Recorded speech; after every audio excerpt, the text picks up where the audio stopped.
শিক্ষা খাতে যে দুর্নীতিটা হয় আর স্বাস্থ্য খাতে যে দুর্নীতি হয়, দুর্নীতি সমস্ত প্রশাসন অন্যান্য সব মিলে এর ধারে কাছে না। আমরা আমাদের মানসিক অবস্থাটা যদি পরিবর্তন করি, এই দেশ পরিবর্তন হতে বেশিক্ষণ লাগবে না।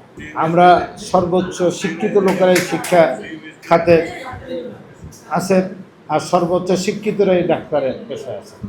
অতএব আমরা আমাদের মানসিক অবস্থাটা যদি পরিবর্তন করি, এই দেশ পরিবর্তন হতে বেশিক্ষণ লাগবে না। দুইটা খাতে সর্বোচ্চ বরাদ্দ, একটা হলো শিক্ষা আর একটা হলো স্বাস্থ্য।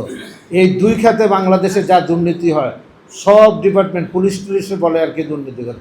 পুলিশরা তো শিক্ষা খাতের দুর্নীতির কাছে একটা নস্য, এটা কিচ্ছু না। স্বাস্থ্য খাতে অনেক বরাদ্দ, 59,000 কোটি টাকা। এবার আপনাদের হসপিটালের যা যা প্রয়োজন এটা লিস্ট দেবেন। আপনি 6 মাসের মধ্যে, বেশি টাইম দিলাম না, 6 মাসের মধ্যে আপনার এই হসপিটালের পূর্ণাঙ্গ আপনার যা চাইবেন আপনি তাই পাবেন। তবে সেবাটা, ওই যে আমি বললাম সিভিল সার্জন সাহেব এখানে আছেন, তত্ত্বাবধায়ক সাহেব, আপনারা ডাক্তাররা এই মানসিকতা পরিবর্তন করতে হবে। আপনার উপজেলায় আপনার পোস্টিং হলো, আপনি এখানে জয়েন করে অ্যাটাচমেন্ট দিয়ে ঢাকায় বসে প্র্যাকটিস করবেন, চিটাগাং বসে প্র্যাকটিস করবেন। এই মানসিকতা থেকে আপনাদেরকে বেরিয়ে আসতে হবে, নাহলে এত পদ খালি থাকে না। এখানে ডাক্তার আছে, পোস্টিং আছে, আপনি প্র্যাকটিস করেন ঢাকা, চিটাগাং, আপনি বিভিন্ন জায়গাতে। অতএব এর থেকেও আমাদের ডাক্তার ভাইদের বেরিয়ে আসতে হবে।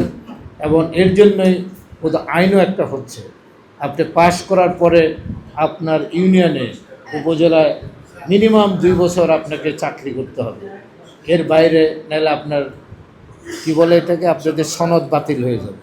এটা তারেক রহমান সাহেব করতেছেন এবং এটা সুন্দরভাবে, যাতে ডাক্তার সাহেবরা মানুষের সেবা করেন,